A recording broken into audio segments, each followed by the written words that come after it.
Anna Kriegel was born on February 18, 2004, in the industrial city of Novokuznetsk in Siberia. She spent the first years of her life in an orphanage. On August 10, 2006, the girl was adopted by a foreign couple. Anna's adoptive parents were Geraldine Kriegel and her husband Patrick Kriegel, originally from France, but they had recently moved to Ireland. Anna's foster parents had a successful and stable life. Geraldine worked as a senior employee in the legal department of CAE, Ireland's largest public transport company, and Patrick was a French teacher at the Dublin Institute of Technology. At some point, Patrick withdrew from his usual activities and devoted most of his free time to raising his daughter. Although neither of Anna's parents had cultural ties to her homeland and birthplace, both tried to ensure that she did not lose contact with her roots. Perhaps that is why they did not change the girl's name. The love that Geraldine and Patrick felt for their daughter was all-encompassing and mutual. According to Geraldine, Anna came to their room every evening to say goodnight and tell them how much she loved them. Although the girl grew up in a good environment, she still had to deal with certain difficulties. The problems began at a young age. The side effects of various medical procedures that Anna had to undergo during her childhood later led to certain complications. The first bad news came when doctors discovered a tumor in the girl's right ear. Anna had to undergo a 5-hour operation. The tumor was eventually removed. The doctors thought everything had gone well, but it later turned out that the girl had partially lost her hearing due to the procedure. In addition, a clearly visible scar remained on the back of her head from the operation. This added to another injury that the girl had sustained some time ago when she tripped while jogging and hit her chin hard during the fall. According to Geraldine, Anna had always looked older than she was. She attributed this to her genetics. The woman was convinced that women in Siberia tend to grow faster. The girl was taller than the average height of her peers. In fact, Anna's growth process was so rapid that she experienced pain in her muscles and bones during puberty. This is not uncommon for many young people at the peak of their development. The pains are usually attributed to the fact that the muscles and bones of adolescents grow at different rates. Nevertheless, Anna's foster parents described her as a happy and cheerful girl. They repeatedly noted her beautiful, singing voice. The girl even wanted to learn to play the guitar. Her interest in music was clearly evident. When she went for walks, Anna always took her favorite blue headphones with her. But her greatest passion was still dancing. She could stay in her room for hours, listening to music and practicing various movements she had learned in the dance group. Furthermore, the girl was active on social networks. She often posted videos of herself dancing and singing. She had only about 100 followers, but she made great efforts to maintain her account. Unfortunately, she often received insulting comments on social media. Some users even advised her to harm herself. The girl's appearance was one of the main reasons for bullying by her classmates. Her statuesque height and her physique caused her more suffering than pride. Thanks to her build and endurance, however, Anna became an excellent swimmer. Over time, the first signs of Anna's deteriorating mental health appeared. Shortly before the end of primary school, she sought support from one of her teachers for the first time. At this point, she admitted that she had suicidal thoughts. Anna's foster parents were very worried about this fact. They feared that the situation could worsen in high school. For this reason, Geraldine and Patrick decided to meet with the school's administration to which Anna was to transfer. They wanted the faculty to be aware of the situation, and to some extent that helped. When the girl was in the classroom, she could feel safe. But outside the classroom, the bullying continued. Many of those who picked on Anna started before the school year even began. The most cruel things happened during the summer holidays. Boys who were a few years older than her sent her inappropriate messages. The girl was also specifically harassed on her social media accounts. Most often, Anna faced harassment. This was mainly due to her unusual appearance. At 13 years old, she was 1.73 meters tall. According to Geraldine, her daughter could pass for an 18-year-old girl. Her body was developing at a rapid pace. The rebellious teenagers sometimes cross the line between emotional and physical abuse. One such incident occurred on Halloween night. When she left a teen disco, several boys her age followed her. They began to chase her. One of them repeatedly asked her to go into a bush while repeatedly grabbing her hands. The next day, the girl's parents reported the incident to the police. In the end, the boy only received a warning. It is worth noting that not only Anna's appearance was a reason for mockery. Classmates also pointed out that she was an adopted daughter and claimed that her parents were not real. On several occasions, Geraldine and Patrick showed the school administration the insulting messages their daughter had received. It is hard to say how the school administration reacted, but the situation was never resolved. Anna was a sensitive girl. Of course, she could appear happy in everyday life, but inside, there was always a storm raging. According to Patrick, his daughter was often disappointed in other people. She tried to find common ground with other children, but she was constantly rejected, which affected her self-esteem. Anna said she was afraid to talk about her feelings. She feared that this would become another subject of ridicule. Basically, the girl was a completely normal teenager who just wanted to enjoy her youth. But instead, she had to be afraid of her peers. Fear overcame the girl, and her behavior began to change. Anna's parents noticed that she was becoming more and more anxious. In high school, the girl was involved in several fights.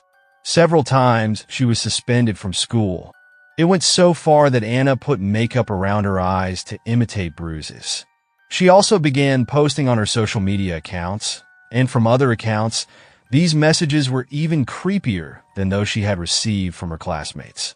It didn't take long for Geraldine to find out.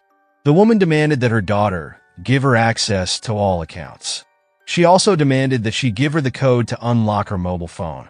Since then, Anna regularly gave her phone to her parents for inspection. And during one of these checks, Geraldine discovered a strange photo of her daughter. It showed Anna sitting tied to a chair with her eyes closed. According to the teenager, it was a joke photo. However, the girl's emotional instability increased, and her self-esteem was severely damaged. Anna even went so far as to harm herself with scissors. At this crisis point, the parents decided it was time to seek help.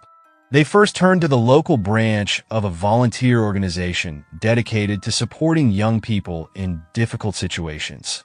However, the organization's staff declined a request from Anna's parents after learning of the incident and referred the girl to their colleagues who specialized in helping people who had harmed themselves.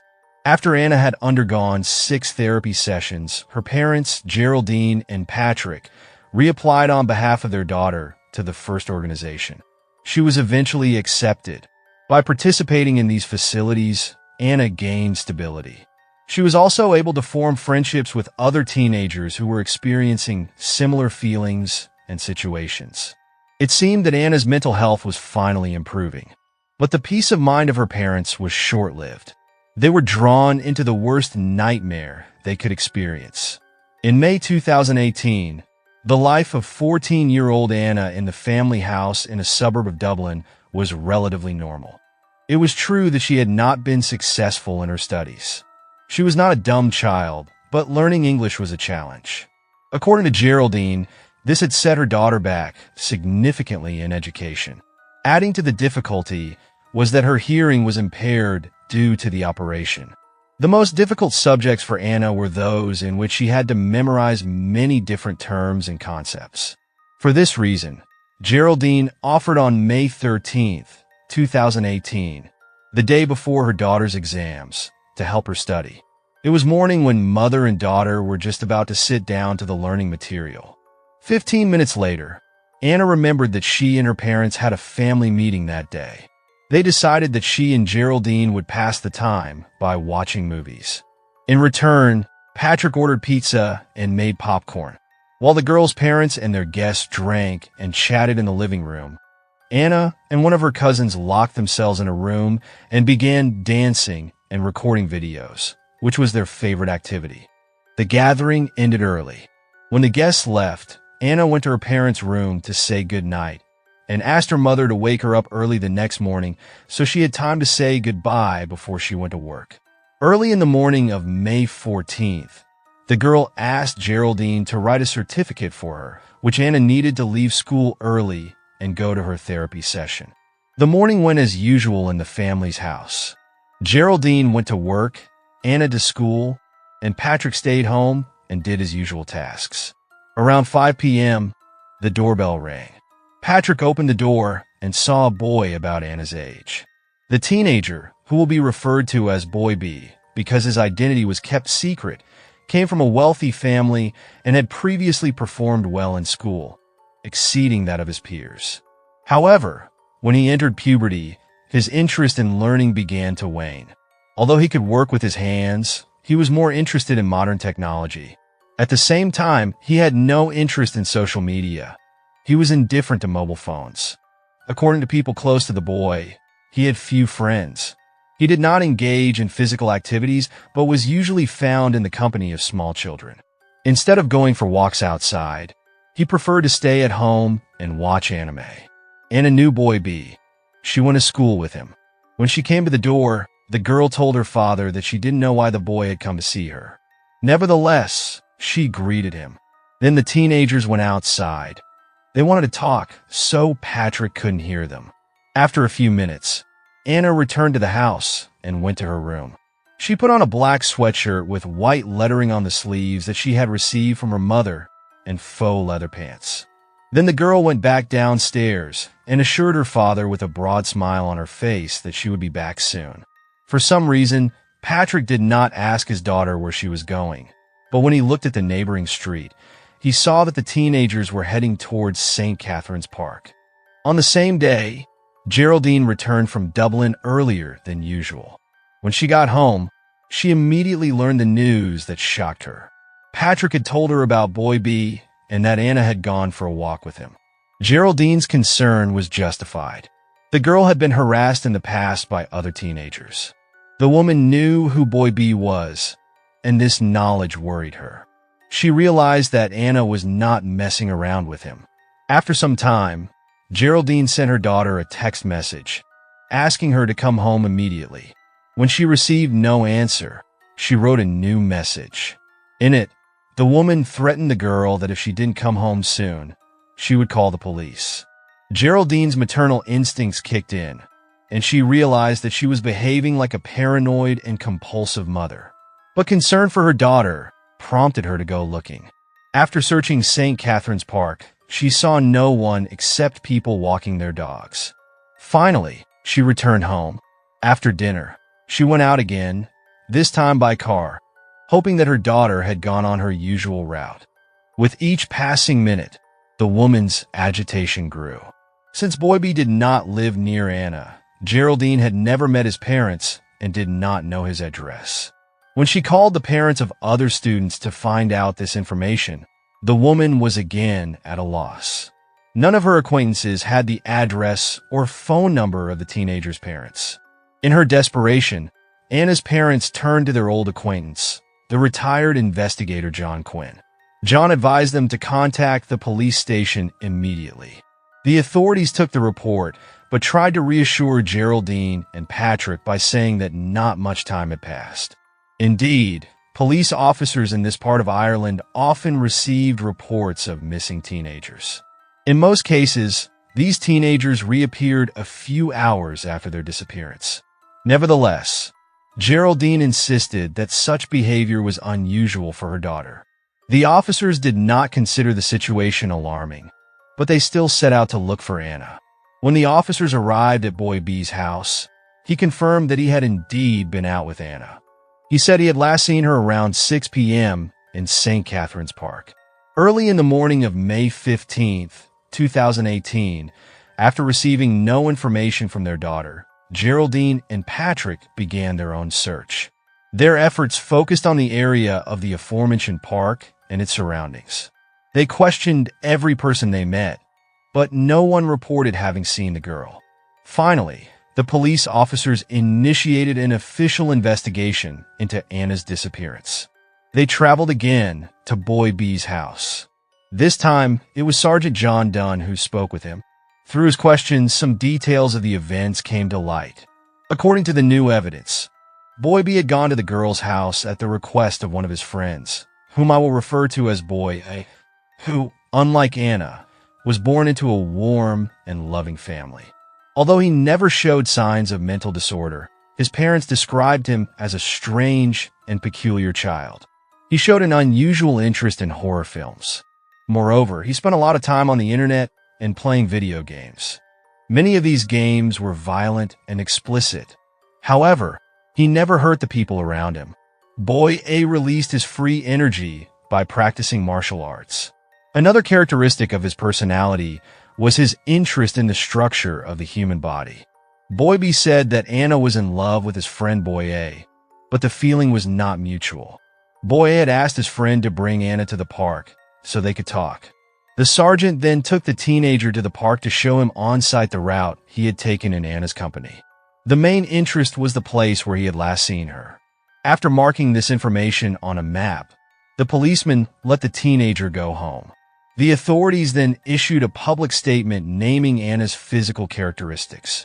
Soon, possible clues about the girl's whereabouts began to come into the police, each of which was examined.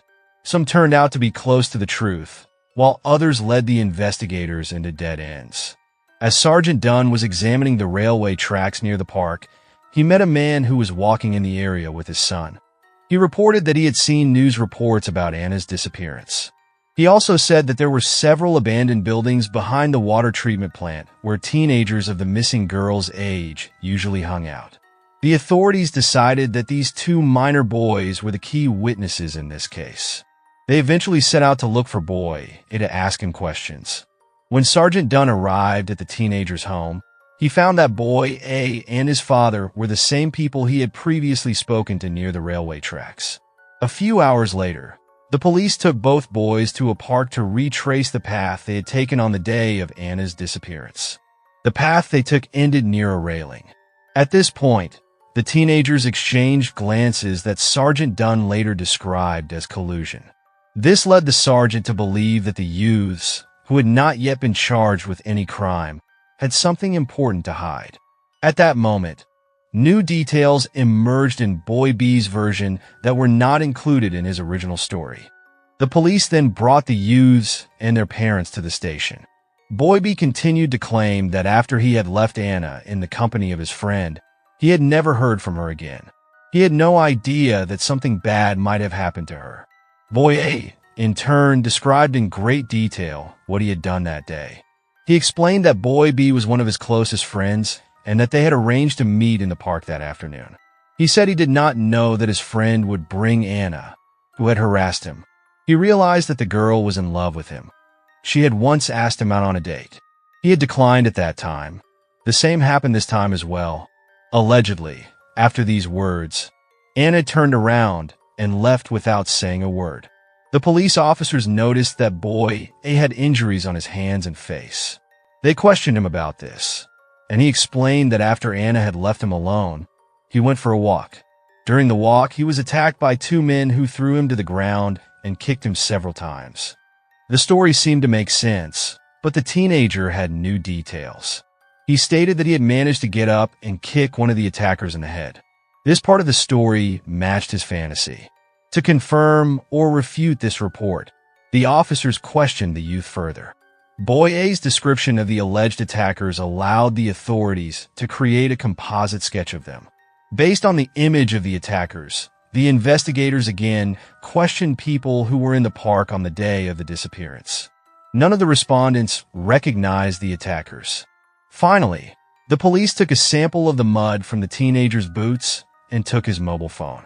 On Wednesday, May 16, 2018, Inspector Mark O'Neill led the investigation. The assumption that Anna had simply disappeared was quickly replaced by the hypothesis of a possible crime. A large number of officers were involved in the search operation. They were tasked with thoroughly combing the park's grounds, as well as all possible secluded areas, ditches, and bushes. While searching the area, the police came across a dilapidated house known in the neighborhood as Glenwood House. It was built in the 19th century and had been uninhabited since the end of the 20th century. The residents considered the house a ruin. Due to its seclusion and neglect, this building was a place where teenagers hid from the eyes of adults. Both the interior of the house and the surrounding area were littered with garbage. When the police officers entered the house, they split up, with some inspecting the main room while others explored the rooms. At the end of one of the main corridors was a room whose windows were boarded up but still let in light. Eventually, one of the officers managed to recognize a human figure. It was a lifeless female body whose face was covered with hair. After a few moments, it became clear that it was Anna. Around her neck was a piece of duct tape, under which her fingers peeked out. Apparently, she had tried to tear it off to avoid suffocation. The girl was naked. The only garment on her body was black stockings. After a brief search of the room, the police found the rest of her clothing, the bra and t-shirt of the victim, torn to shreds. On the floor were fragments of Anna's mobile phone case, a stick, and a brick with blood stains were found next to the victim's body. All this indicated that terrible things had happened here. The investigation finally focused on the kidnapping and murder theory. Under the direction of Inspector O'Neill, experts and forensic scientists began to collect and analyze the evidence found at the crime scene. Anna's body was taken to the center for autopsy. The number of injuries on the girl's body shocked the pathologist. He needed over 40 minutes to list all the injured body parts. The most severe injuries were to the head and neck. It was also found that Anna had been forced into intimacy. However, it is not known whether this occurred before or after her death. In addition to the victim's blood samples, investigators found several fingerprints and traces of genetic material on her clothing. This made it possible to create a possible chronology of events. It is believed that Anna was attacked as soon as she was in the room. When she collapsed to the floor, her attacker struck her at least 4 times with a brick. Despite the severe injuries, the victim was still conscious and tried to escape. She held on to her attacker with her fingernails. Since the nails were false, some of them broke off and fell to the floor. Anna was then dragged to the window. There she was forced into intimacy. Probably, the girl was already dead at this point. Although there was no evidence at the crime scene pointing to boys A and B, they were again summoned by the police for questioning. However, they decided first to wait for the results of the analysis of the mud samples from boy A's boots. The result of the investigation finally showed that Anna's blood was found on the teenager's boots. The contents of the teenager's mobile phone were also examined. Various photos of a disturbing nature, a selection of horror films, as well as notes listing possibilities of physical violence were found. The most disturbing piece of evidence was the search history in boy A's browser. It turned out that he had searched for information about abandoned places in the city. On May 23, 2018, a week after Anna's lifeless body was found in the ruins of an abandoned house, the police obtained an arrest warrant for the teenagers. The parents of the boys were informed when they should prepare for the handover to the authorities. The entire process was confidential. The police officers appeared at the teenagers' homes in casual clothing. They also used unmarked vehicles so as not to attract the attention of others. The first person to be questioned was boy A. The teenager was accompanied by his father and a lawyer. His statement was the same as before. Initially, the interrogators showed the teenager the footage from the video surveillance. They showed 2 figures. The footage was dark and grainy. Boy A was explicitly told that these could be the men who had attacked him in the park. In fact, the police recognized that the persons in the recordings were Anna and boy A. The teenager was then shown evidence pointing to his involvement. The 13-year-old suspect answered all questions evasively. At one point, on the advice of his lawyer, he refused to say anything at all. Without his confession, the investigators could not formally charge him. According to local laws, any statement by a suspect must be accepted, even if it is untrue. Another interrogation of boy B proceeded in the same way. His statement was the same as on the night of Anna's disappearance. Over 700 hours of footage from various surveillance cameras showed, however, that the route he had supposedly taken in the park did not correspond to the truth. On the morning of May 26, 2018, Boy B changed his statement. In the new statement, he said that he had led Anna via the bike path and not, as originally stated, through the park. He also said that Boy A had followed Anna into an abandoned house. As the teenager left the property, he allegedly heard a scream. According to his statement, the scream was not loud. Boy B assumed that Anna had been attacked by someone. When he left the house, he thought that everything would be okay since his friend would protect Anna. He stated that he had lied during the first interrogation because he couldn't remember the route. After he supposedly remembered, he didn't change his statement because he was afraid of appearing suspicious in the eyes of the police. When the teenager was shown the duct tape found at the crime scene, he recognized it immediately. Boy B stated that he had given it to his friend a few days before the incident. After this confession, the teenager began to talk and made more and more new statements. In the new version of events, he said that after he had left Anna in the company of his friend, he decided to explore the ruins of the house. When he heard the girl's screams, Boy B supposedly returned to the room and saw Boy A attacking Anna with a judo move. According to his statement, the attacker tried to strangle Anna while simultaneously tearing off her clothes. The girl was crying and begged Boy A not to do this. However, he had no intention of stopping. On the evening of May 26th, the authorities formally charged Boy A with murder. Anna's funeral took place on Thursday, May 31st, 2018. The parents of the victim only asked the public for a donation to a Russian-Irish organization that deals with the adoption of children. Thanks to it, they were able to bring Anna into their family. The girl's coffin was adorned with a Russian flag and a small matryoshka doll. These attributes pointed to her origin. In addition, a small figure of the Eiffel Tower was placed on the coffin, as the vacation in Paris was the girl's favorite activity. After the funeral, the investigations into her death continued. Due to the charges against Boy A, the police received permission to search the teenager's apartment and room. Various pieces of evidence were found that reinforced the existing suspicion against the accused. The authorities found a bag containing what was later referred to as a kill kit. This included a self-made skull mask made of leather, knee and elbow pads, gloves, and a kind of net scarf. The forensic examination revealed that Anna's blood was found on each of these items. Another find was 2 mobile phones. Together, they contained over 12,000 images of adults. Most of the images showed men strangling naked women with their eyes closed. In examining the browser history of these devices, investigators found that the teenager regularly visited so-called adult websites.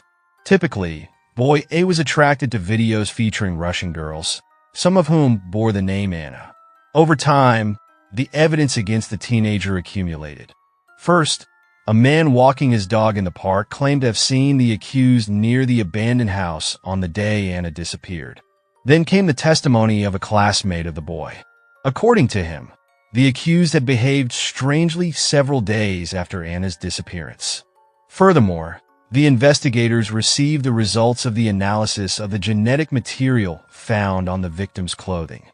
The comparison with the accused DNA sample showed a match of the materials. This allowed the charges against the 13-year-old to be expanded. He was now also charged with aggravated assault and abuse. Since then, the youths were questioned at least 3 more times. The investigators tried to obtain more information about the day of the crime. Boy B made a new statement. He explained that he and Boy A had once been close friends, but had recently quarreled and eventually drifted apart. He no longer trusted him. Boy A had always seemed strange to him. He was afraid of him, even if he didn't understand what this fear was based on. According to the existing evidence, there was a conversation between the students a month before the attack on Anna. At that time, Boy A asked his friend if he wanted to end another person's life. Boy B did not take these words seriously, but still asked his friend who it was about. He supposedly replied that he wanted to kill Anna. Even after this statement, Boy B did not believe that his friend could really do this. It was not clear to the teenager that this was exactly what he wanted when he asked him to bring the 14-year-old girl to the abandoned house. Even when he saw Boy A committing the brutal crime, Boy B could not believe what was happening. The fear he felt at that moment paralyzed him, according to his own statement. Although he wanted to help Anna, he could not move and just watched. Although, according to the teenager's statements, he was not directly involved in the crime, he was nevertheless arrested. To obtain permission to stay at home until the trial, the parents of the accused had to file an application with the Supreme Court. On August 2, 2018, both boys were released on bail. This decision was favored by the age of the accused. They were each 13 years old. Due to the abundance of forensic and visual evidence, the court proceedings did not proceed as usual. In particular, changes were made to prevent ordinary citizens from attending the trial. In addition, separate rooms were set up for the families of the accused, where they could rest and speak privately with their lawyers. After each hour of the trial, there was a 15-minute break to reduce the fatigue of the youths. The judges were instructed not to wear the wigs and robes they usually wore during the sessions. The authorities believed that such an image of the judges could intimidate the juvenile offenders. The changes also affected the composition of the jury. A new panel of 8 men and 4 women was created for the trial. They were all informed about the ban on revealing the identity of the accused. The defenders of Boy A requested from the judges 2 separate trials. In their view, Boy B's statement could be taken out of context and used against their client. Judge Paul McDermott, who was to lead the trial, rejected this request. However, he believed that separating the cases would prevent the jury from forming a complete picture of the events. The lawyers and representatives of Boy B requested that their client be questioned by experts specializing in childhood trauma. In early 2019, a psychologist diagnosed the teenager with post-traumatic stress disorder, also known by the acronym PTSD. The presence of such a disorder explained why Boy B did not tell the truth in his first statement. According to experts, his lies were not due to feelings of guilt, but to the severe trauma he had experienced as a witness to the crime. Although the teenager's lawyers had originally intended to use the report as evidence for his defense, it could actually have harmed him. One of the psychologists admitted that the affected person had disclosed information that he had not previously shared with the police. It was not ruled out that the disclosure of these data during the trial would enable Boy A's lawyer to use them in defense of his client. Normally, the preparation of a trial takes between 18 and 24 months. But as I have already mentioned, the trial in this case was greatly expedited. The first hearing took place in April 2019. Geraldine, Patrick, and the parents of the teenagers were present in the courtroom and stood next to their children. During the trial, the representatives of the accused became increasingly restless. The turning point for Boy B's mother came during a phase in which her son was speaking. In particular, he made remarks about the way Anna was dressed and claimed that she looked provocative. The pain they felt could be read on the faces of Anna's parents and the parents of the accused as they listened to the reconstruction of the events. The amount of detail Boy B revealed during his statement shocked everyone in the courtroom. Witnesses were called to testify every day. During the entire trial, all the above-mentioned evidence for the involvement of the accused was presented. In addition, several digital maps created from satellite images were added, showing the area of St. Catherine's Park, where Anna was last seen. A team of technical experts from the National Forensic Science Bureau created a 3D model of the interior and exterior of Glenwood House. This model marked the spot where Anna's body was found. The jury was presented with real images of the crime scene, showing both the victim herself and the murder weapon. The defense of Boy B considered it appropriate to invite a psychologist who, along with his colleagues, should provide an independent assessment of the teenager's mental health. The expert explained that the boy had been diagnosed with post-traumatic stress disorder, which was due to what he had seen on the day of the crime. Furthermore, Boy B's lawyer showed the school questionnaire of his client, which had been filled out some time before the attack on Anna.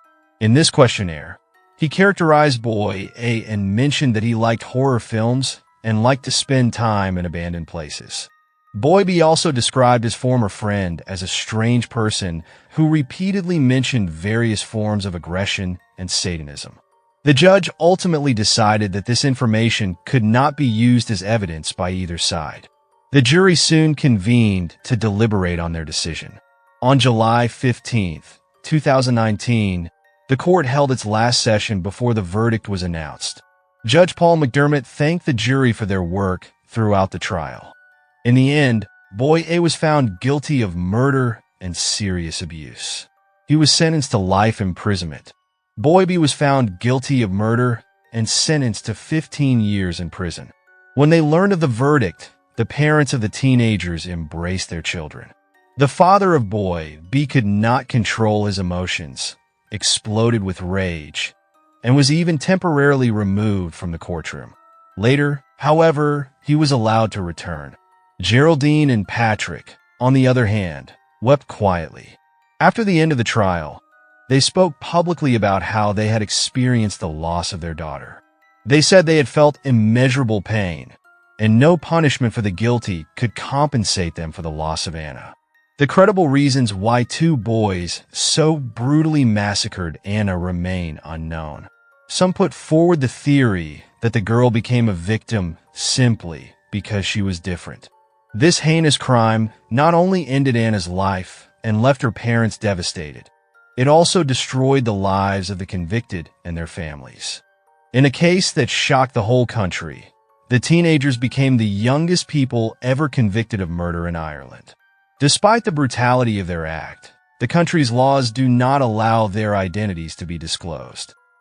Thank you for watching, and take care of yourself.